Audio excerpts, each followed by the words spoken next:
The chamber stretched before Elena Kovac like a theater built for gods. 47 species sat in curved rows that rose toward a domed ceiling, painted with stars from 1,000 worlds. Each delegation had its own space designed for their particular biology. The insectoid Vrax occupied crystalline structures that hummed with their hive communications. The gaseous ethereals floated in containment fields. The massive Kronar sat on reinforced platforms that could support their rock-like bodies. Elena sat alone at the bottom of this grand amphitheater. Her chair was simple metal. Her desk was bare except for a glass of water and a data tablet. She wore a plain black suit with a small pin showing Earth's blue surface. Nothing about her appearance suggested she was about to start the biggest crisis in 12,000 years. Arbiter Genthal loomed above her on the judgment platform.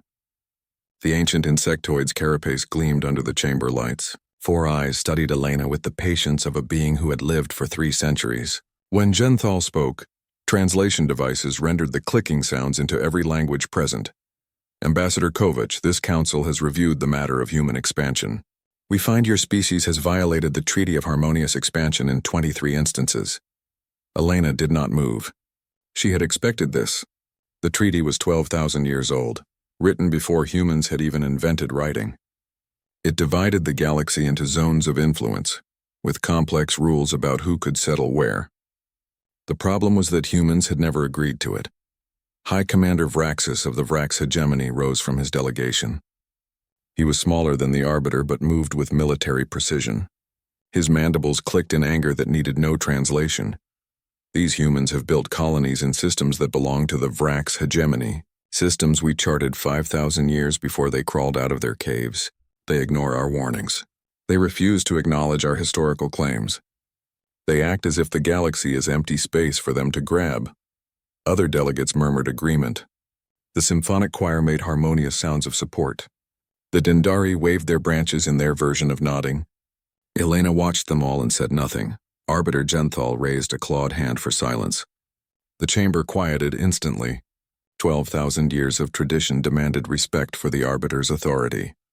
Ambassador Kovac, you will now respond to these charges.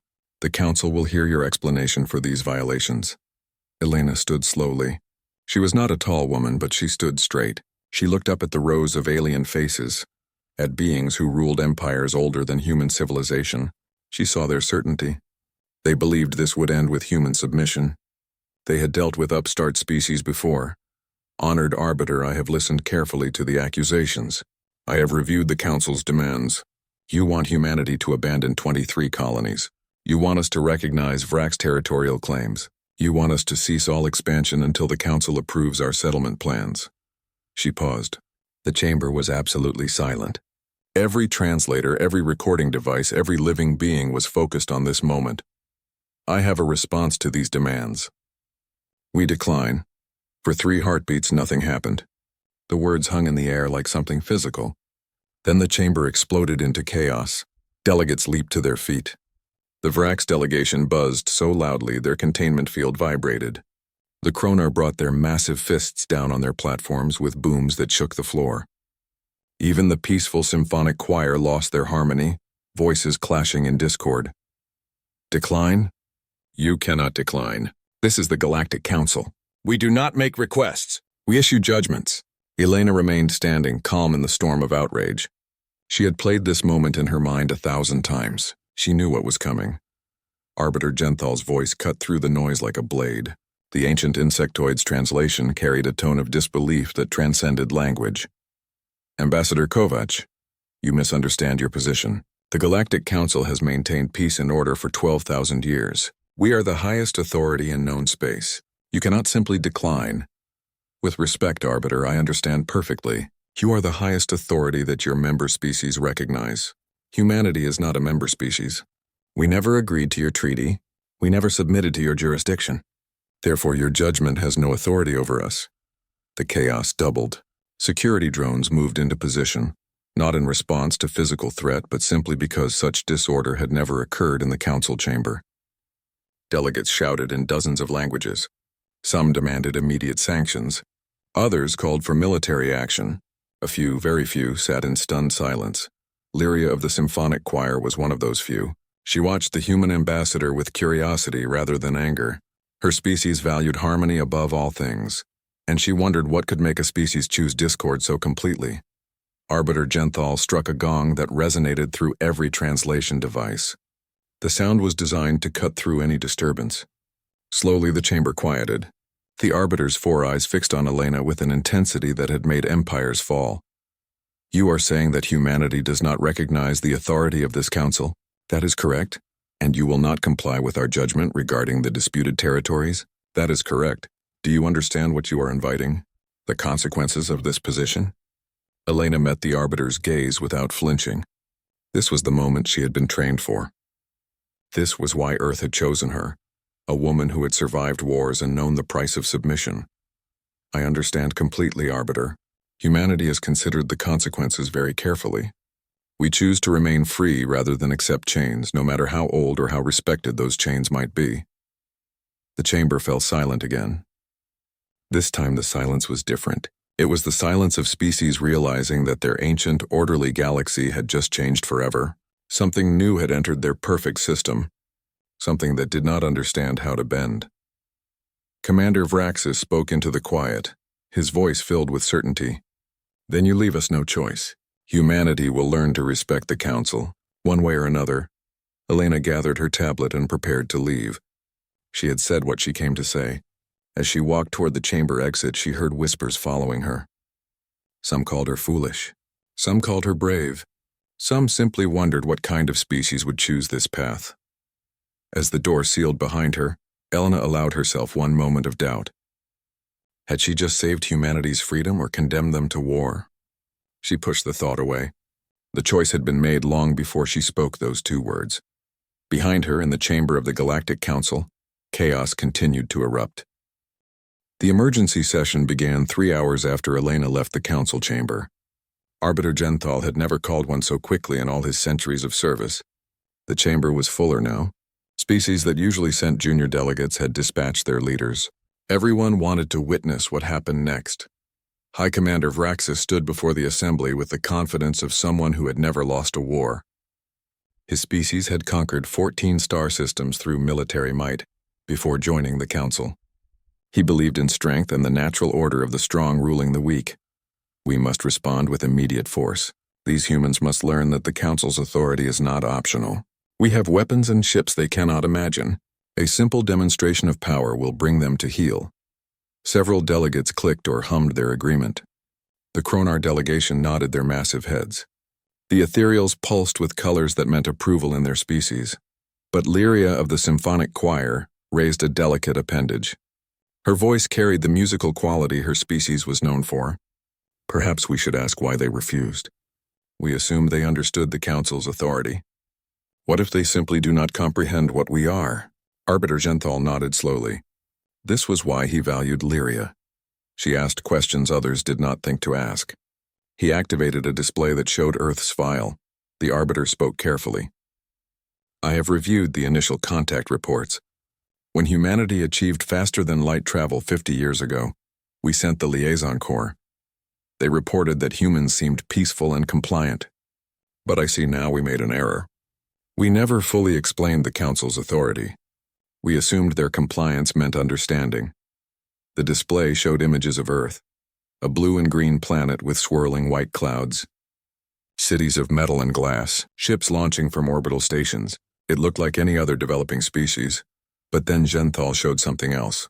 Historical data about human civilization, wars that consumed entire continents, empires that rose and fell, periods where humans nearly destroyed themselves with weapons of terrible power. Unlike most species, humans had not unified peacefully. They had fought their way to the stars. On the colony world of New Nairobi, Governor James Okonkwo received the Council's ultimatum with disbelief. He stood in his office looking at the message that demanded he and 30,000 colonists abandon their homes within 30 days. The colonists had spent 5 years turning a barren rock into a thriving settlement. They had built homes, planted crops in greenhouses, established schools for their children. The planet had been completely empty when they arrived. No structures, no technology, no signs anyone had ever been there. Now someone claimed they owned it because their ancestors had pointed a telescope at it 5,000 years ago. James called a town meeting. The colonists gathered in the main hall, worried and angry. A woman named Sarah Chen stood up.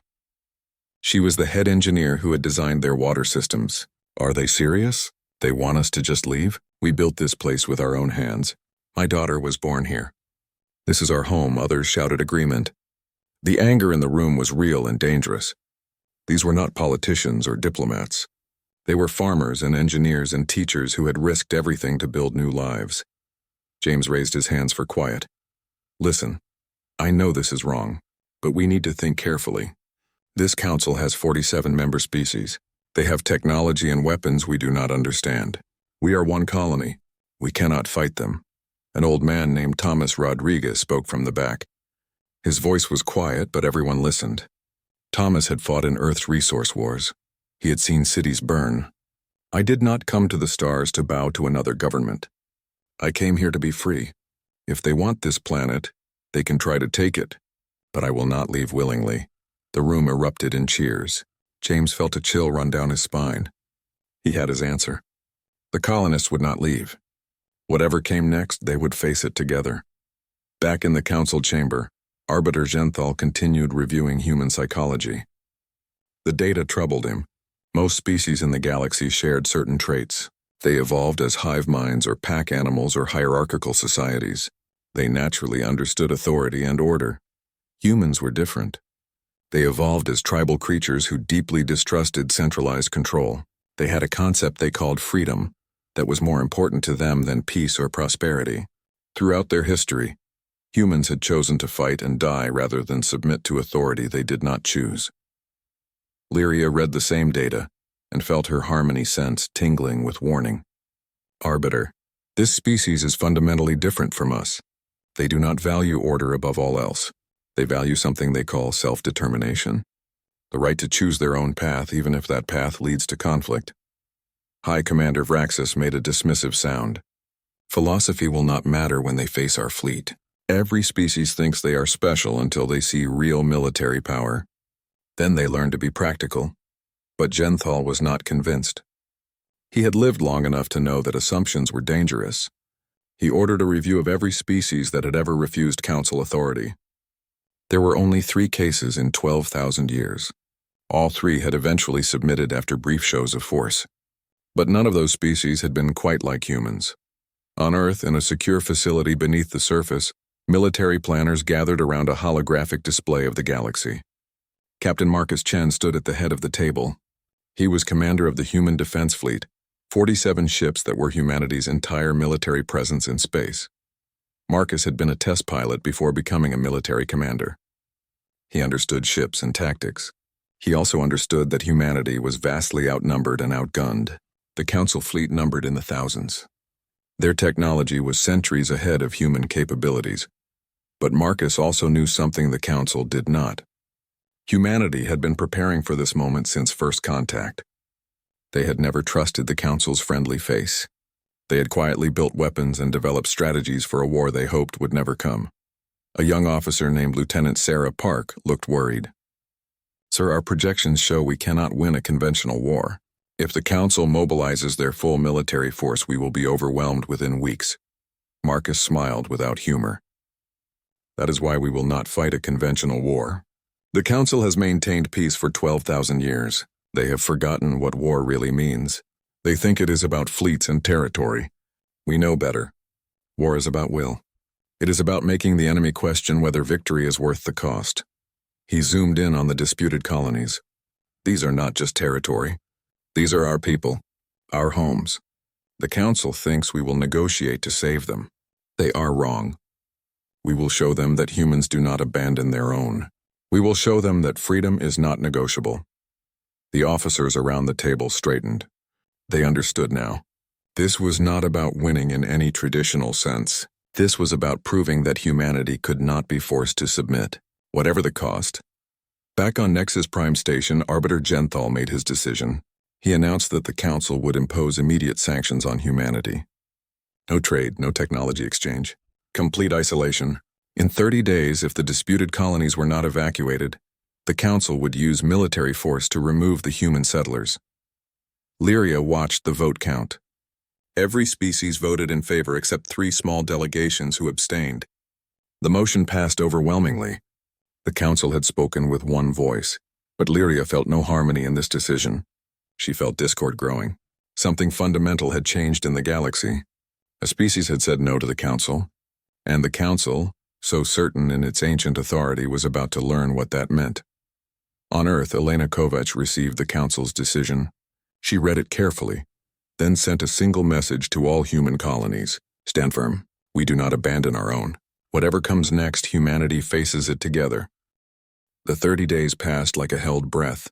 Across the galaxy, species watched to see what would happen when an upstart species challenged the ancient order. Many expected humanity to back down at the last moment.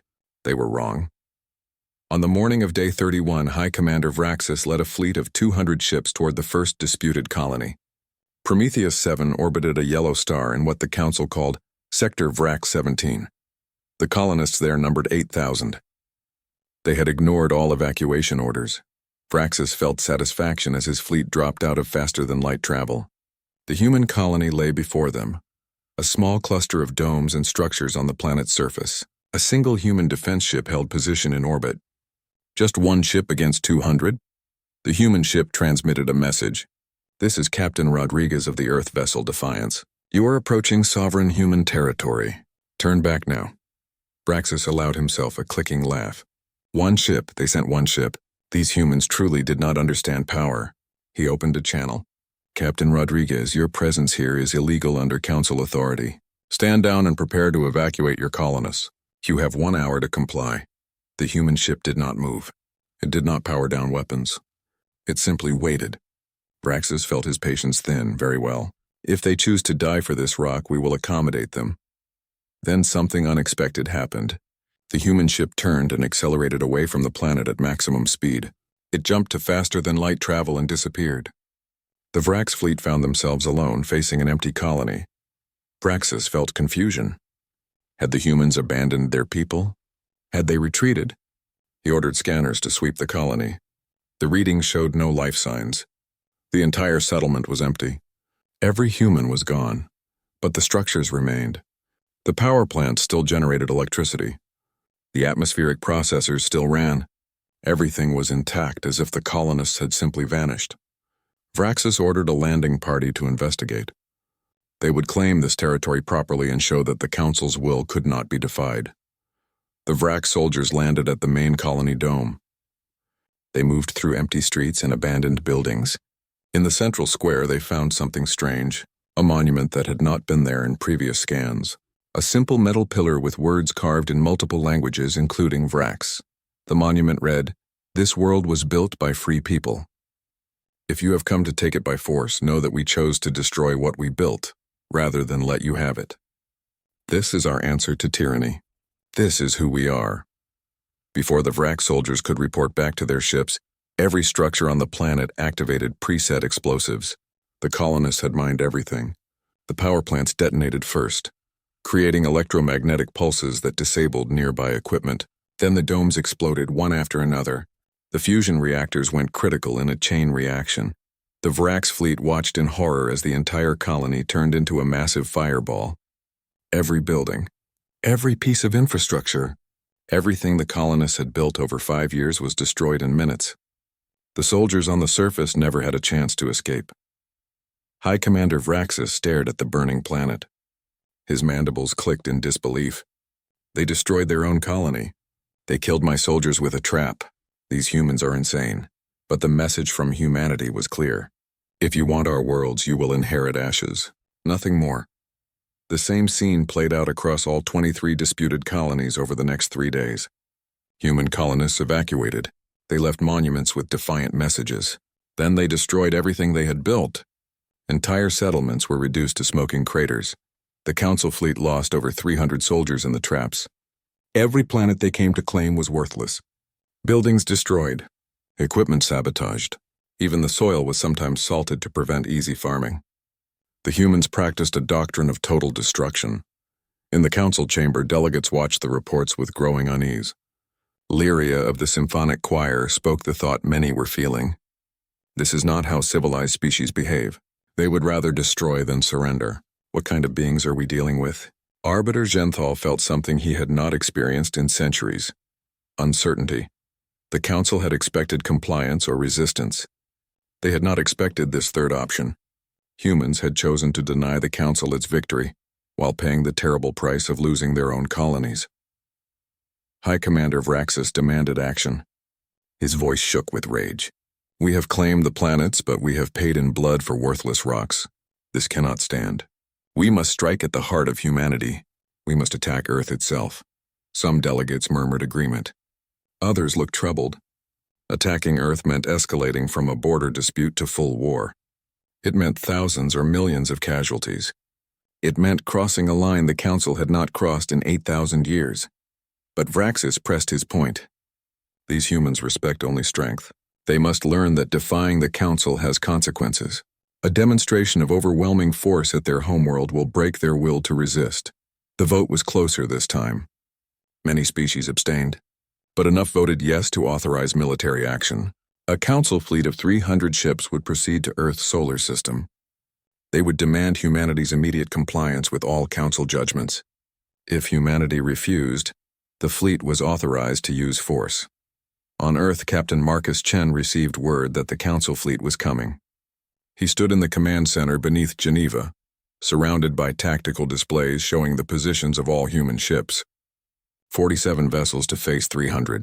The math was brutally simple. His officers waited for orders. Some looked scared. Others looked determined. All of them knew they were facing impossible odds. But they also knew what was at stake. If humanity surrendered now, they would be subject to Council authority forever. They would never be truly free.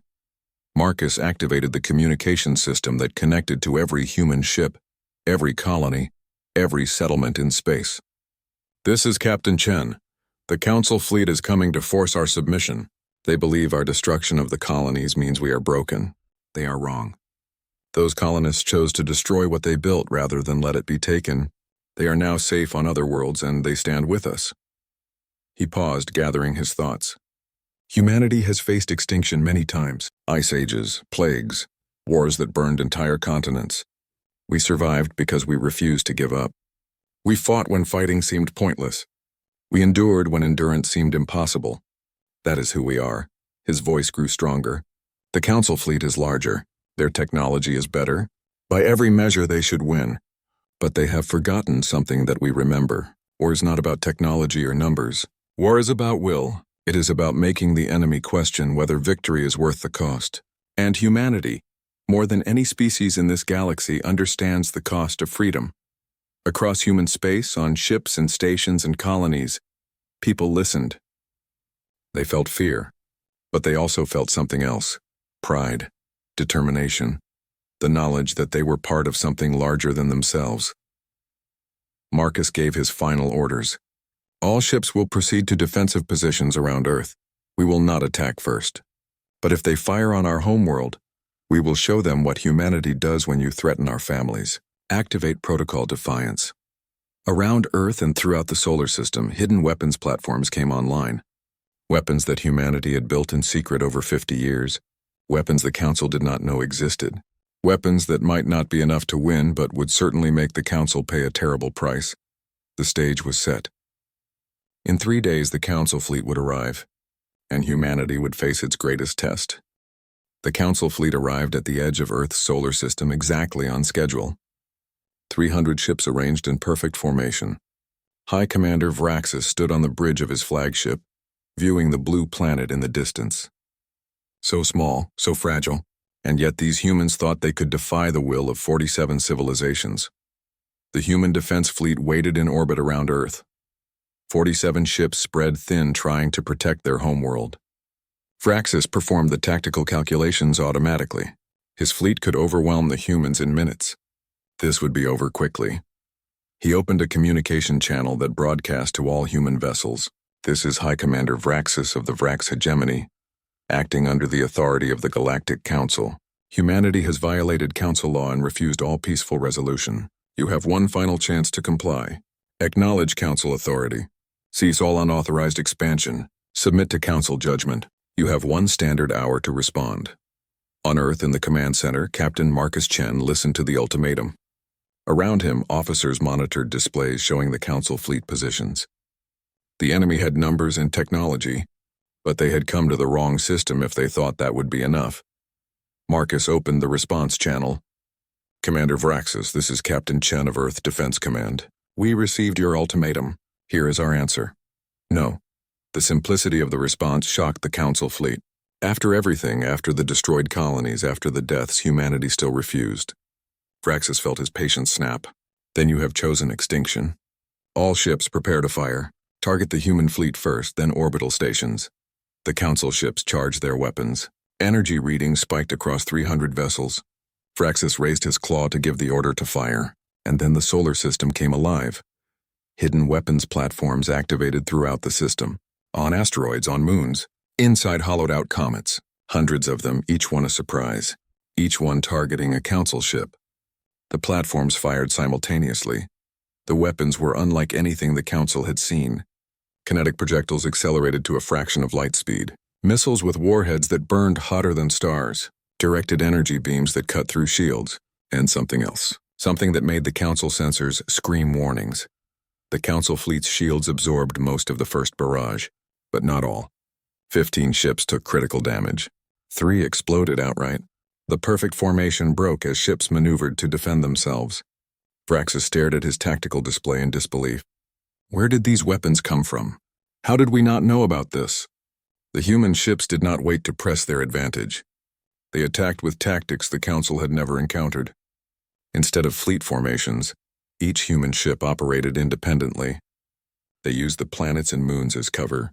They fired and moved before the council could target them effectively. They attacked like wolves, not like an army. One human ship, the Defiance, came straight at the council line. It was the same ship that had fled from Prometheus 7. The Vrax vessels focused fire on it, determined to destroy it. The Defiance's shields failed. Its hull was breached. But instead of retreating, it accelerated. The ship rammed directly into a Vrax heavy cruiser at near light speed. Both vessels vaporized instantly.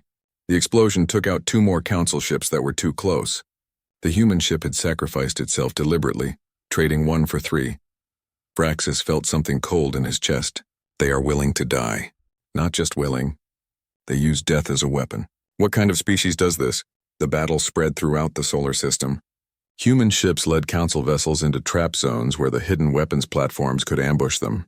They fought in ways that showed they had studied council tactics and found the weaknesses. They did not fight to win. They fought to make every council victory as costly as possible. On the surface of Mars, council marines landed to secure what they thought was a human military base. Instead, they found civilians, miners and their families who refused to evacuate. When the council forces tried to take them prisoner, the miners fought back with mining equipment and improvised weapons. One miner, a woman named Rivera, died holding a tunnel collapse long enough for others to escape. Her last transmission was broadcast across the system. Tell Earth we did not surrender. Tell them Mars stands with humanity. Back in council space on Nexus Prime Station, Arbiter Genthal watched the battle reports with growing horror. The council fleet was winning. They were destroying human ships and installations. But the cost was far higher than anyone had predicted. Over 50 council ships had been destroyed or damaged. Thousands of soldiers were dead, and the humans kept fighting. Every ship that was crippled fired until its weapons failed. Every station that was boarded fought to the last defender. One human soldier, surrounded and out of ammunition, detonated the fusion reactor in his environmental suit. The explosion killed him and the entire Vrax boarding party. Lyria of the symphonic choir watched the same reports. Her musical voice was quiet when she spoke to the other delegates. We are watching something we have never seen before. We are watching a species that would rather die free than live in chains. Every battle report proves it. They are not fighting to win. They are fighting to show us the price of trying to rule them. Other delegates shifted uncomfortably. Some species were beginning to question whether this war was worth fighting, the younger civilizations especially. They remembered their own struggles for independence before joining the council. They wondered if they had made the right choice in giving up their sovereignty. The delegate from the Meridian Coalition stood. Her species had joined the Council only 300 years ago. Arbiter, I must speak. My people watch these events with great concern. We remember when we were told that joining the Council was voluntary. Now we see what happens to species that refuse. Is this the peace and harmony we were promised? Is this the enlightened civilization we represent? Other delegates began voicing similar concerns. 2 minor species announced they were withdrawing their ships from the operation. They would not participate in what increasingly looked like conquest rather than peacekeeping. The cracks in Council unity were growing. In the Sol system, High Commander Vraxis faced a choice. His fleet could still win. They could destroy the human defense forces. They could bombard Earth from orbit, but the cost would be enormous. And then what? The humans would never truly submit. They had proven that. Every victory would require constant occupation. Every planet would require permanent military presence. The war would never really end. Vraxis opened a secure channel to Arbiter Genthal. Arbiter, I recommend we reconsider our position. The humans cannot defeat us militarily, but they can make victory meaningless. Every meter of space we take costs us ships and lives.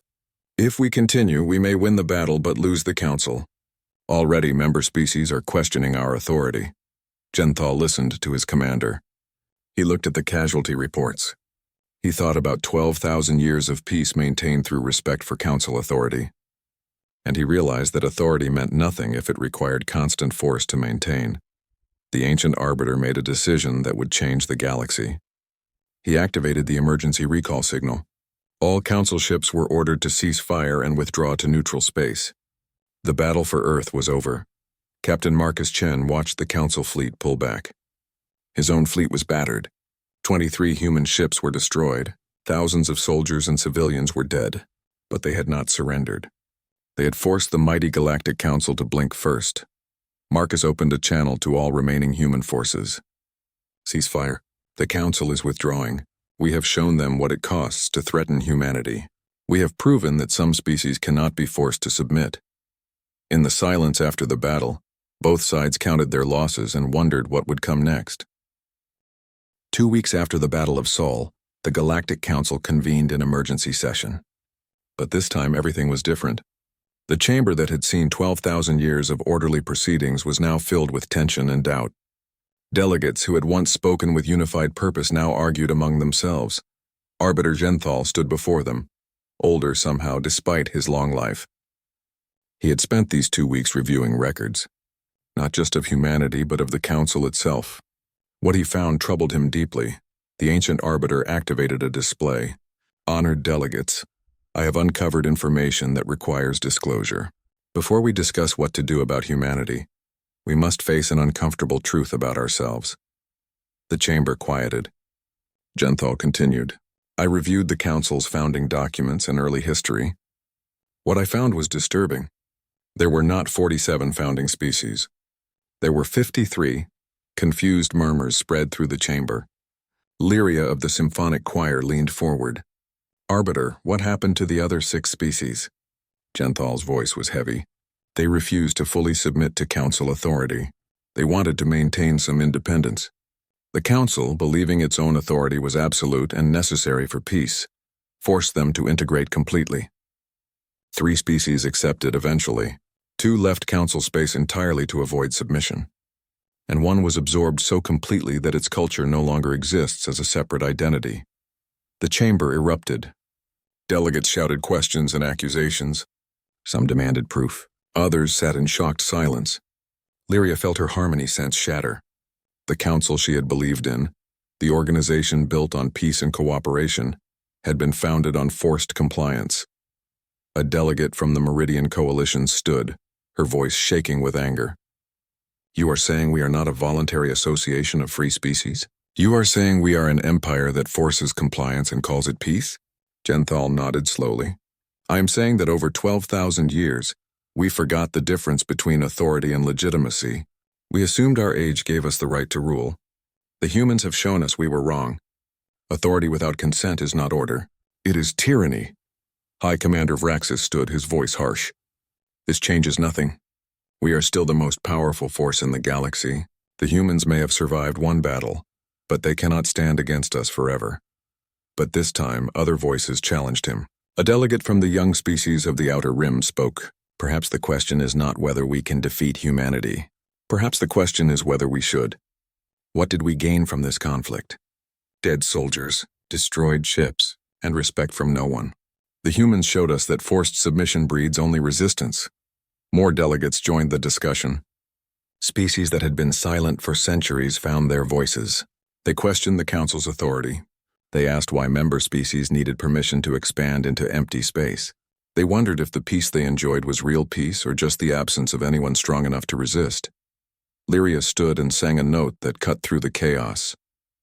Her voice carried harmonics that made everyone stop and listen. We stand at a choice point. We can continue as we are, enforcing our will through strength and calling it law, or we can change. We can become what we claim to be all along, a true association of free species working together by choice, not by force. The debate continued for hours. Finally, Arbiter Genthal called for proposals.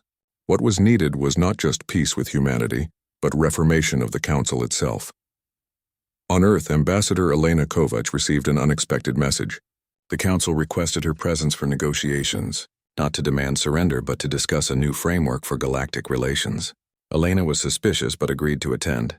She arrived at a neutral station orbiting a dead star. The Council had sent Arbiter Genthal and Lyria, along with representatives from several younger species. Notably absent was High Commander Vraxis. Genthal spoke first. Ambassador Kovac, I owe you an apology. The Council made assumptions about humanity. We assumed compliance meant agreement. We assumed our authority was self-evident. We were wrong. Elena kept her expression neutral. Go on, the Arbiter continued. Your refusal to negotiate forced us to examine ourselves. What we found was uncomfortable. The Council has become what it was meant to prevent.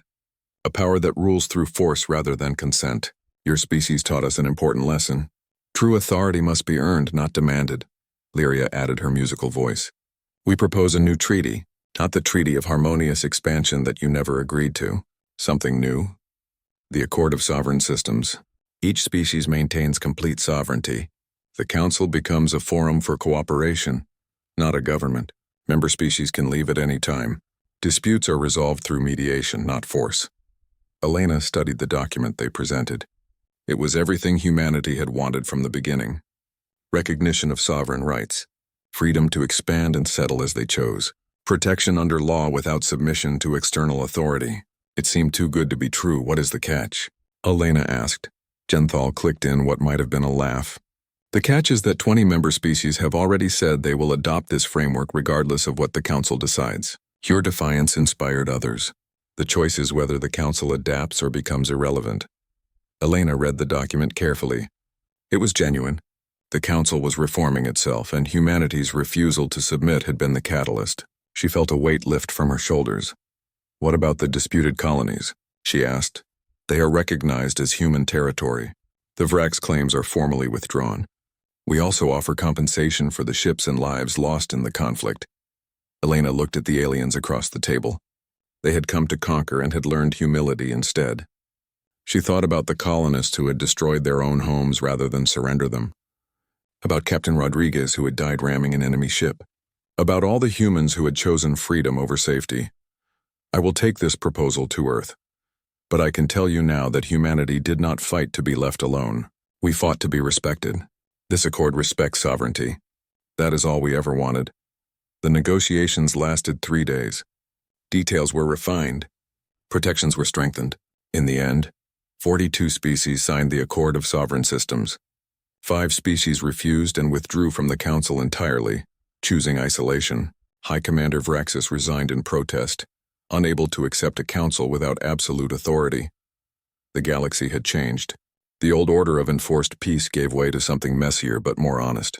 A system where species could disagree without one side forcing the other to submit. Where sovereignty meant something more than a word in a treaty. On Earth, Elena stood before a crowd gathered to hear the results. Behind her, the blue planet turned slowly in space. She thought about how close humanity had come to extinction. How they had chosen principle over survival, and somehow survived anyway. She gave her report simply. Humanity is recognized as sovereign and free. Our colonies are ours. Our choices are ours. We did not win by being stronger. We won by refusing to accept that strength determines right.